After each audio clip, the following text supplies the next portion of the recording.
Sometimes relationships are far from the ones in fairy tales we loved reading as kids. Our Prince Charming, instead of saving us, becomes the one we need saving from. A magical kiss doesn't bring our princess back from eternal sleep, but instead the toxicity comes not from a poisoned apple, but from the person themselves. This can make us feel like we're trapped, just like Sleeping Beauty. When the illusion of love shatters and you come to realize your partner is toxic, you're faced with a difficult task. Leaving.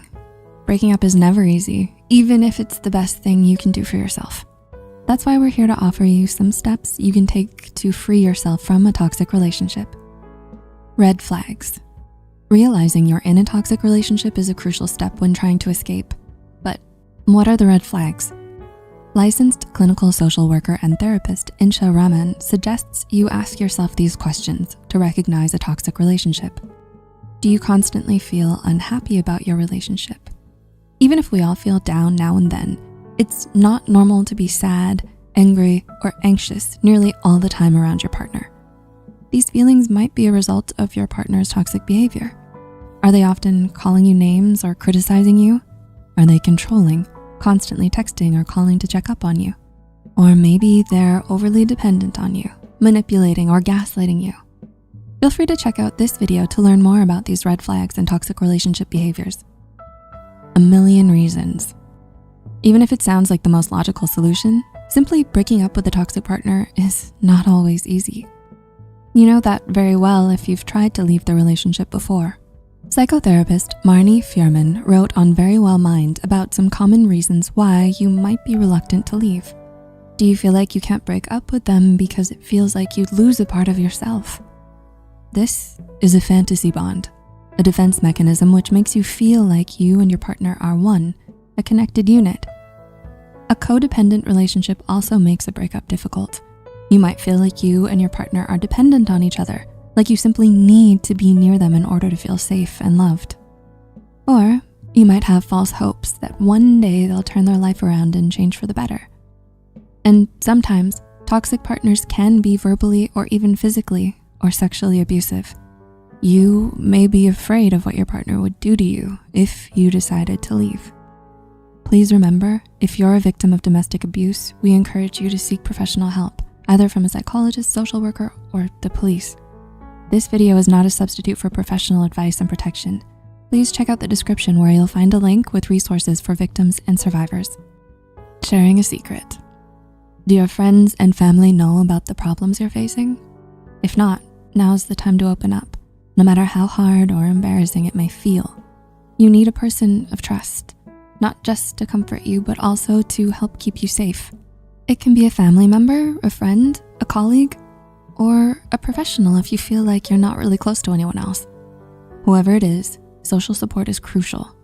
A study published in Journal of Counseling and Development in 2011 found that being connected to people around you can help you adjust and recover from your breakup. Skipping this important step might make it even harder for you, so make sure you share your secret. A forethought. After you've asked for help, think about everything you have to do once you leave. This will not only help you be prepared, but it'll also make it real in your head, leaving little room for possible excuses. Do you need to pack your things? Do you need to stay at someone's place? Do you need someone to stay with you instead? Is there anything that could make them need to talk to you again, such as shared bills or Netflix password? According to licensed marriage and family therapist Jenny Mary Battiston, this step is especially important if there's any abuse involved. So make sure you don't leave out any details. Not gonna reach my telephone. According to Associate Professor of Psychology and Human Development, Dr. Kelly Campbell, cutting off all contact with your partner is an important next step that you should take. She believes that continuous exchanges can prolong the healing process. So unless it's absolutely necessary that you stay in contact, for example, if you have kids together, the best thing to do would be to completely cut off any ways for them to contact you. Since toxic people are often master manipulators, they might play the manipulation card and try pulling you into their toxic circle once again. That's why it's important to take control and not let them get close to you again. Heart on paper. Breakups make us feel all the feels. It's completely natural to be overwhelmed with different kinds of emotions. The important thing to do at this point is not to bottle it up. Try and find a way to express your emotions so that you're able to process them and clear your mind. Journaling is one of the techniques that is highly recommended by therapists, and it really works. In a 2010 study published in the journal Psychology and Health, one group of participants who had a recent breakup were instructed to pour their hearts out and write about their feelings. Later, they showed lower levels of tension, fatigue, and intrusive thoughts. That's why authors concluded that expressive writing has a wide range of social, emotional, and physical health benefits for individuals coping with stressful events, such as breakups. So grab a nice notebook and a cute pen and put your emotions on paper.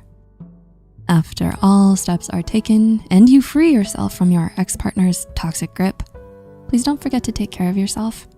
Now is the perfect time to show some love to you. That same love you've been showing to others for so long. To help you with this, here are 10 ways to deal with a broken heart.